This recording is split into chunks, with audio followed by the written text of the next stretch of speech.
સીતારામ બધાઈને કાળું ડિબાંગ આજે અઠવાડિયાથી આવું ને આવું થઈ ગયું છે. વચ્ચે એક દિવસ થોડાક રેડા આવ્યા.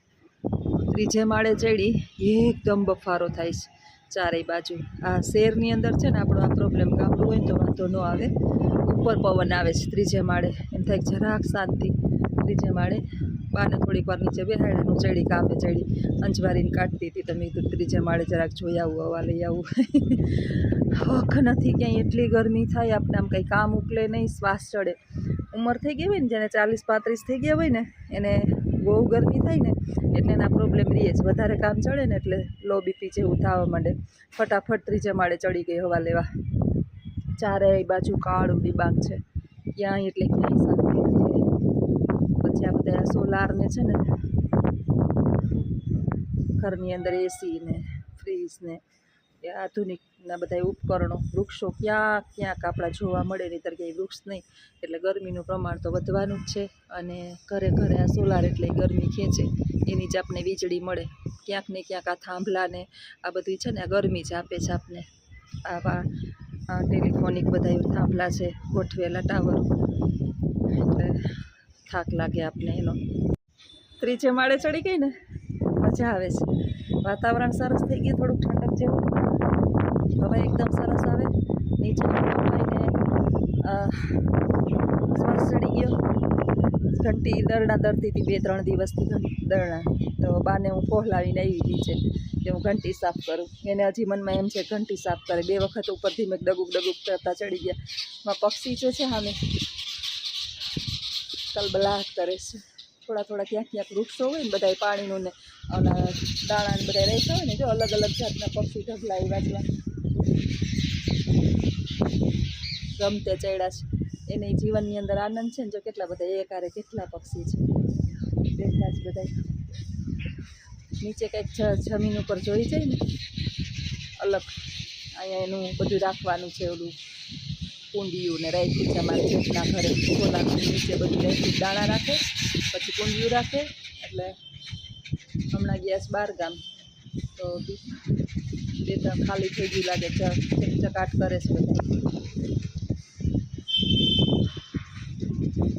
કુદરતીની મજા છે, પ્રકૃતિની ખોળે. ગામડાની આ જ મજા છે. આપણે ગામડામાં જોઈએ ને તો ચકલાવનો અવાજ, મોરનો અવાજ, પછી સરસ મજાનું સુંદર વાતાવરણ, એકદમ માટીની સુગંધ. આપણે ગુજરાતી કવિઓ છે ને એને સરસ મજાના ગામડાની કાવ્ય લખ્યા હોય અને પ્રકૃતિનું વર્ણન કર્યું હોય. પ્રકૃતિની ખોળે જ મજા છે. આપણે શહેરની અંદર રહીએ, ઓલા હેખે રહેવું, ભીખે મરવું એના જેવું છે. પણ માણસને ધીમે ધીમે ગામડું જે છે એ ભાગતું જાય છે અને શહેરની અંદર ગીચતા વધતી જાય. આપણે ગરમીનું કારણ બીજું કંઈ નથી, ગીચતા છે. બહુ ગીચતા હોય માણસ. નજીક ચકલા આવ્યા, હાવ નજીક આવ્યા. ચકલા તો નથી લાગતા, કંઈ બીજા જ પક્ષી છે.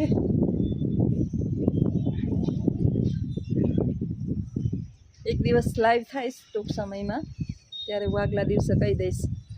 ક્યાંક બહાર જઈએ ને તો બતાવીએ, લાઈવ થાય. હવે વિચારીએ કે ક્યાંક વરસાદ જેવું કંઈક થઈ જાય, થોડીક ઠંડક થઈ જાય.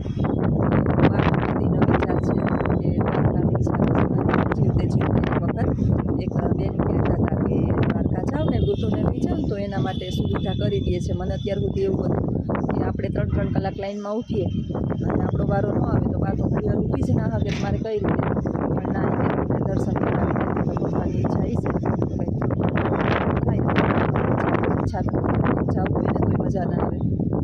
જવું પછી તો શક્ય હશે તો ત્યાંથી લાઈવ થશે, શક્ય હશે તો, નહીંતર લાઈવ થવાનો એટલો ટાઈમ ન મળે મને. ત્યારે બધા લાઈવ થતા હોય ને તો કમેન્ટની અંદર આવે, બેન તમે લાઈવ થતા હોય તો, બેન તમે લાઈવ થતા હોય તો. સમય નથી મળતો એટલો લાઈવ થવાનો, બાકી કંઈ વાંધો ન હોય. અને અથવા તો એવી કોઈ જગ્યાએ આપણે ગયા હોય લાઈવ થાય તો ઘરની અંદર તમને હું લાઈવ થઈને બતાવું, તમારું મોઢું જોવો ને કમેન્ટો કરો, હું વાંચીને તમને જવાબ આપ. લાઈવમાં બીજું કંઈ હોતું જ નથી. પણ એવી જગ્યા હોય, આપણે ક્યાંય દર્શન થતા હોય, આરતી થતી હોય, મોબાઈલ જે છે એ એલાઉડ હોય અને આપણે લાઈવ થયા હોય તો બરાબર છે. એવું કોઈ પ્રકૃતિને ખોળે ગયા હોય અને વસ્તુ બતાવતા હોય અથવા તો કંઈ વર્ણન કરતા હોય અને લાઈવ થયા હોય તો બરાબર છે. બાકી તો લાઈવ થવાનું કંઈ મિનિંગ નથી, એટલે હું લાઈવ ન થતી હોય. અને વધારે તો સાચું કહું તો સમય નથી મળતો એટલો બધો લાઈવ થવાનો. એટલે હાલ આવજો. સીતારામ. નીચે આપણા બાબાની રાહ જોહે. સીતારામ બધાઈને. સાંજના 7:45 વાગ્યા. 2 પંખા ચાલુ છે. બાટેસથી જમી લીધું જ અને હવે નીંદર ફરોડે જ. ચાપલી બેન ગોળ ઘીનું ચૂરમું ખાઈશ. આ વાંદરી છે ને એને તમે થોડું ઘી નાખો, ગોળ નાખો અને રોટલીને એકદમ ભૂકો કરી આખું ભરી દીધું હતું. 4-5 રોટલી ચોરીને 3 ટાઈમ જમે, સવાર બપોર ને સાંજ, બીજું કાંઈ ખાતી નથી. આ કંઈક લખાવીને આવીશ, છે તો ચાપલી પણ આવીશ લખાવીને કંઈક. જો ટેસ્ટથી ગોળ ઘીનું ચૂરમું ખાય, પાછી ગંધારી નથી ને એટલે ઘરમાં પોહાય નહીં, તો ઘરમાં કૂતરા ન પોહાય. એ ઘરમાં રહીએ બા ટેસ્ટથી ફરોડે છે નીંદર. તમારા મિસ્ટર હજી આવ્યા નથી, પણ બાને વહેલું જમવા દઈ દઉં. એને ક્યારના કહેતા હતા જમવા દઈ દે, જમવા દઈ દે. હવે 7:30 થયા, 7:45 વાગ્યાના હુઈ જાહે. જો હજી એમ તો જાગે ને હુવે ને એવું બધું કરે છે. પછી 10, 10:30, 11 થાય ને એટલે ઉઠશે. ઉઠીને પછી એમ કહે કે હાલો હવે બધાય ઉઠો. બપોરે એમ કરે, આપણાથી વહેલા જમી લઈએ અને પછી હુઈ જાય. પછી આપણે એમ કહે કે હાલો હવે ઉઠો. આવા બાના પરાક્રમ છે. અને હજી હાવ સાફ કરશે આ.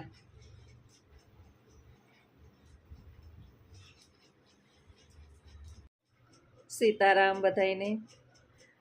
સરસ મજાના તમારા બધાયની કમેન્ટ આવે છે કે બેન તમે કંઈક નવું જાણવાનું કહો ને તો અમને ઘણું બધું જાણવા મળે છે અને અમે અમારા સંતાનોને પણ આ માહિતી આપીએ છીએ. મિત્રો, મારું કામ જ જે છે ને એ શિક્ષકનું છે અને એમાંય હું તો પાછી પુરાણ સાથે ભણેલી છું, સંસ્કૃત વિષય સાથે.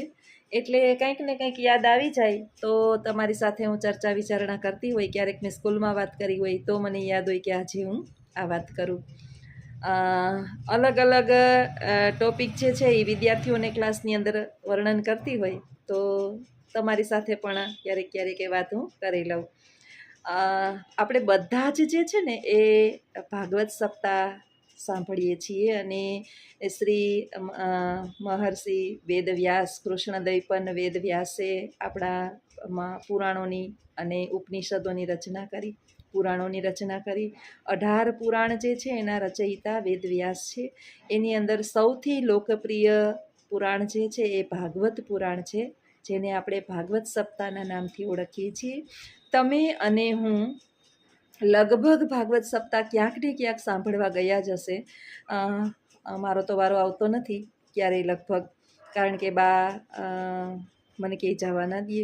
એટલે ભાગવત સપ્તાહ તો આપણે પૂરેપૂરી સાંભળીએ તો જ મગજમાં ઉતરે, બાકી એક દિવસ સાંભળીને ન સાંભળીએ તો એનો કોઈ અર્થ જ નથી. પરંતુ આ ભાગવત પુરાણ જે છે ને મારે ભણવાની અંદર આવતું. એની અંદર કોઈની પાસેથી કદાચ કોઈએ કીધું હોય કે ન કીધું હોય, કારણ કે હું સાંભળવા જાતી નથી એટલે હું કોઈની વિશે કંઈ બોલી ન શકું. પરંતુ મેં ક્યાંય કોઈ લોકો પાસેથી એવું સાંભળ્યું નથી કે એની અંદર એક અવધૂત ઉપાખ્યાન આવે છે. અવધૂત આખ્યાન ભાગવત પુરાણના એક સ્કંધ, 11મા સ્કંધની અંદર અવધૂત ઉપાખ્યાન આવે છે. એ ઉપાખ્યાનની અંદર સુંદર મજાનું વર્ણન છે આપણા ગુરુ દત્તાત્રેયનું. આપણે બધા જાણીએ છીએ કે જૂનાગઢની અંદર તમે જાઓ ભવનાથ તળેટીમાં, ત્યાં ગિરનાર પર્વત ચડો, થોડાક પગથિયા ચડો એટલે અંબાજી આવે અને ટોચ ઉપર, ગિરનારની સૌથી ઊંચી ટોચ ઉપર ગુરુ દત્તાત્રેયનું શિખર છે. આ ગુરુ દત્તાત્રેય જે છે એ કોણ હતા તો એનું સુંદર મજાનું એની અંદર વર્ણન છે. નાની ઉંમરની અંદર સાવ, જ્યારે ગુરુ દત્તાત્રેય હતા સાવ નાનું બાળક, એ સમયની અંદર 11મી શતાબ્દીની અંદર યદુ નામનો રાજા હતો. આ યદુ જે છે એ એકદમ સમ્રાટ હતો. ધન દોલત, સુખ, વૈભવ, ઐશ્વર્ય આ બધું જ એની પાસે હતું. ન હતું તો એના પાસે શાંતિ ન હતી, ચૈન ન હતું. એક વખત યવદૂત જે છે એ પોતાના મહેલના ઝરૂખાની અંદર ઊભેલો હોય છે અને એ સમયે આ ગુરુ દત્તાત્રેય એ સમયની અંદર નાના ઉંમરની અંદર એકદમ નાનકડું બાળક જેમ નિખાલસ ભાવે જાય એવી રીતે પોતાની યુવાનીની અંદર એકદમ નિખાલસથી પોતે ખૂબ આનંદથી ફરે છે. યદુને વિચાર આવે છે કે મારી પાસે આટલું બધું હોવા છતાં, નોકર ચાકર, ધન, વૈભવ છતાં મને જેટલી શાંતિ નથી અને આનંદ નથી એટલો આને કેમ છે? આ તો એક સંન્યાસી છે. એ દત્તાત્રેયને ઊભા રાખે છે અને પૂછે છે કે તમારું આટલું બધું ખુશ રહેવાનું કારણ શું છે? ત્યારે ગુરુ દત્તાત્રેય જે છે એને સુંદર જવાબ આપે છે કે હે રાજન, તમે સાંભળો. મેં મારા જીવનની અંદર 24 ગુરુ બનાવ્યા છે. આપણે પ્રશ્ન થાય કે ગુરુ તો આપણો એક હોવો જોઈએ. એક ગુરુ પાસેથી જ્ઞાનની પ્રાપ્તિ કરીએ અને આપણે એના આપેલા મંત્રોનું કાયમ સ્મરણ કરીએ. તમારે અને મારે એક એક ગુરુ છે, પરંતુ ગુરુ દત્તાત્રેયને 24 ગુરુ. હવે યદુને તરત જ આપણી જેમ વિચાર થયો કે 24 ગુરુ. એટલે ગુરુ દત્તાત્રેયે એને જવાબ આપ્યો કે હા, પૃથ્વી, જળ, સૂર્ય, અગ્નિ, ભ્રમર, કીડી, માછલી આ બધાને મેં મારા ગુરુ બનાવ્યા છે. કારણ કે એક ગુરુ પાસેથી કોઈ દિવસ જ્ઞાન પર્યાપ્ત થાય નહીં. જેની પાસેથી જ્ઞાનની પ્રાપ્તિ થઈ, જેની પાસેથી મને કાંઈ જીવનમાં શીખવા મળ્યું અને જેની પાસેથી મને કંઈ પ્રાપ્ત થયું, મેં એને મારા જીવનનો ગુરુ માની લીધો અને મારા જીવનની અંદર ઉતાર્યું. સુંદર મજાનું હું તમને પણ એક બેનું જણાવું કે જળ પાસેથી એણે શીખ્યું કે જળની અંદર નિર્મળતાનો ગુણ છે, ઠંડકનો ગુણ છે, શીતળતાનો ગુણ છે. એની અંદર તમે ગરમ પાણી ફેંકો, કચરો ફેંકો, ગમે એ ફેંકો, પરંતુ જળ જે છે એની મર્યાદા ક્યારેય ચૂકતું નથી. તો એ ઠંડકતા, એ શીતળતા જિંદગીની અંદર દરેકને આપવી, એ ગુણ મેં એની પાસેથી લીધો. બીજો ગુણ જે છે કીડીનો મેં ગુણ લીધો છે. કીડીને પણ મેં મારી ગુરુ બનાવી છે. શા કારણે? તો કે કીડી જે છે ને એ પોતાના વજનથી 1000 ગણું વજન ઉપાડે છે, પડે છે, પડી જાય છે, છતાં થાકતી નથી અને પોતાની મંજિલ સુધી પહોંચે છે. એટલે મેં કીડીને મારો ગુરુ બનાવ્યો છે. અને કીડી પાસેથી મેં જાણ્યું છે કે જીવનની અંદર ગમે એટલા અડચણો આવે પણ આપણે આપણા ધ્યેયને વળગી રહી અને મૂકવાનું નથી. આવી રીતે આપણે પણ આપણા જીવનની અંદર એક કરતાં વધારે ગુરુઓ હોય. આપણે અત્યારે ખાસ કરીને આપણા બાળકોને તાસવાઇઝ શિક્ષણ આપીએ છીએ. ક્લાસની અંદર 45 મિનિટ, 40 મિનિટ શાળાની યોગ્યતા પ્રમાણે એને તાસ ગોઠવેલા હોય અને એ પ્રમાણે અલગ અલગ વિષયના શિક્ષકો આવી અને બાળકોને જ્ઞાન એ જ કારણે કરે છે અને આપણું શિક્ષણ બરાબર જ ચાલે છે. કારણ કે કોઈ એક શિક્ષક જે છે એ આખો દિવસ ક્લાસની અંદર રહેતો નથી. 45 મિનિટ પોતાનું જ્ઞાન આપી અને બીજો શિક્ષક જે છે એનું જ્ઞાન આપે જ છે. તો આવી રીતે ગુરુ અવધૂતે ગુરુ દત્તાત્રેયે પોતાના જીવનની અંદર 24 ગુરુ હું તમને કહીશ. એનો એક ગુરુ કરીને હું અલગ વિડીયો બનાવીશ. જ્યારે પણ સમય મળશે, મોકો મળશે કે કોની પાસેથી ગુરુ દત્તાત્રેયે કયું જ્ઞાન લઈ અને એને ગુરુ ધારણ કર્યા. હવે કીડીને કંઈ ગુરુ ધારણ કરવાનો ન હોય, પરંતુ કીડી જેમ કરે એવી એ જીવન એનો ઉપદેશ જે છે એ આપણા મગજની અંદર ઉતારી અને એને ગુરુ માની લીધો. એટલે આ રીતે ગુરુ દત્તાત્રેયના જે છે એ 24 ગુરુ હતા અને ખૂબ જ્ઞાન પામ્યા અને જીવનની અંદર કોઈ પણ પરિસ્થિતિમાં ઉદાસીનતા ન લઈ આવી એ ગુણ એણે લીધો દરેક પાસેથી. અને આ વાત સાંભળી અને રાજા યદુ છે એ પણ ખુશ થઈ ગયા અને એના પગમાં પડી ગયા કે નાની ઉંમરની અંદર જ તમે હવેથી મારા ગુરુ છો અને તમારી જેમ હું પણ જીવનની અંદર શાંતિ અને સંતોષ સાથે જીવીશ. તમને પણ જો આ મારો વિડીયો ગમ્યો હોય તો ચોક્કસ લાઈક અને કમેન્ટ કરજો. અને ખાસ તમને બધાને મારી વિનંતી છે કે ચોક્કસ વિડીયાને શેર કરજો. આવજો. સીતારામ. સીતારામ. બધાઈને ઢાંકલા જેવું થઈ ગયું. પછી રૂમને સાફ કર્યા. બાની કે હક નથી, હજી મારો નાવાનો વારો આવ્યો નથી. 4, 4:15 થઈ ગયા બપોરના રોંઢાના. પગ લૂછણિયું છે, પગે લૂછવાનું હોય એ ઘડીએ ઘડીએ સેટીએ ચડાવ્યા. ચાદરને ધોયા, બધાય સોફાના કવર તો હજી ચડાવવાના બાકી છે. બધું ઘડીઓ કાઢીશ. બાને ક્યાંય હક જ નથી. આજે રવિવાર છે, મેં કીધું લોક નથી દેવું, ભલે બાયણે આટા મારે. એક દિવસ ફ્રી રાખ્યા હોય કે ભલે આટા મારે, જીવ મોકરો રહે, પણ એ શાંતિથી બેહતા જ નથી. તમે એની માં હળિયું કાઢીને આપણે શ્વાસ ચડી જાય. ઉપરથી હું નીચે કપડાં લેવા જાવ એટલી ઘડી તમારે બાયણામાં તો જોવું જ પડે. ત્યાં તો ક્યાં ને ક્યાં ખોળો વારીને નીકળી જાય એના જીવડાને.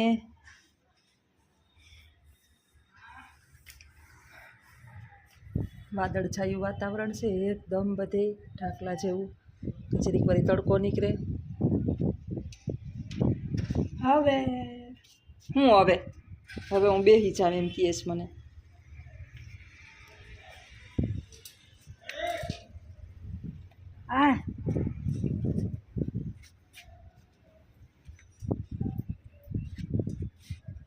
હા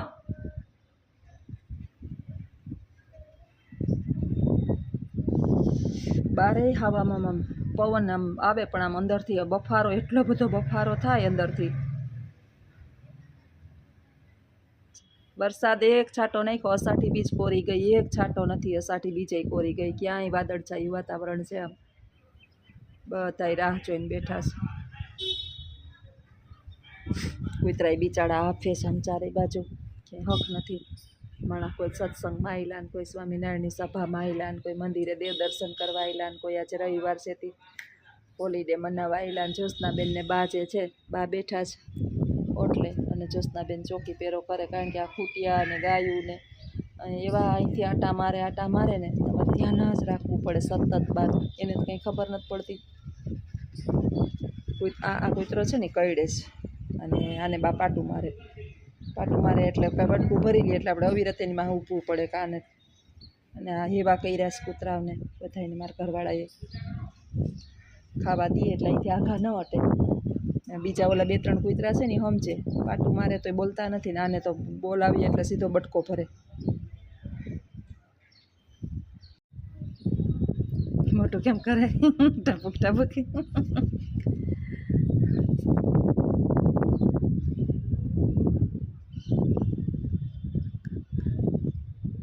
વખત ન હોય એને, ગરમી થાય, નાહી લીધું, માથું ધોઈ લીધું, તેલ નાખી લીધું, રવિવાર છે તે સવારના પોરમાં.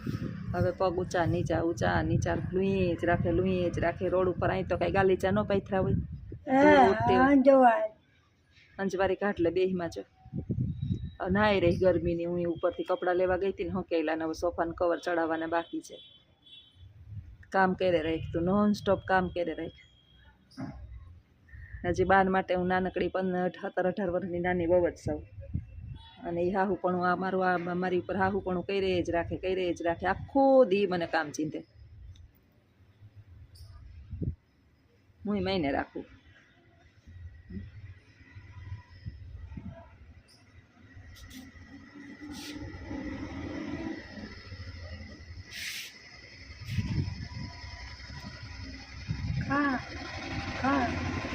કામ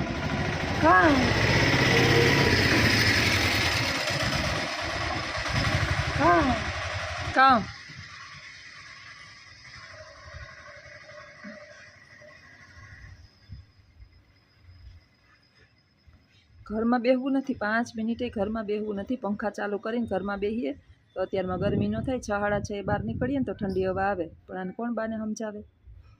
અત્યારે લૂ આવે બારથી, આપણે એની માહે બાયણે બેહવાનું.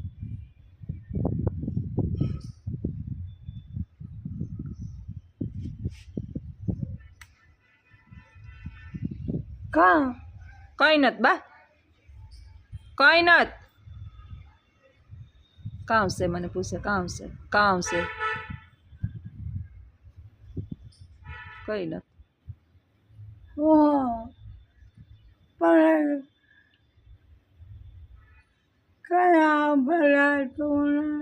કઈ સંભળાતું નથી.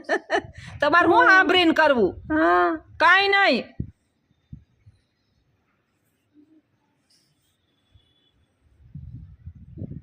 કેવા નાટક કરવા માંડે છે, એ સંભળાતું નથી. બેરામીટર પહેરવું નથી બાને, બેરામીટર પહેરીએ ને તો નિરાત.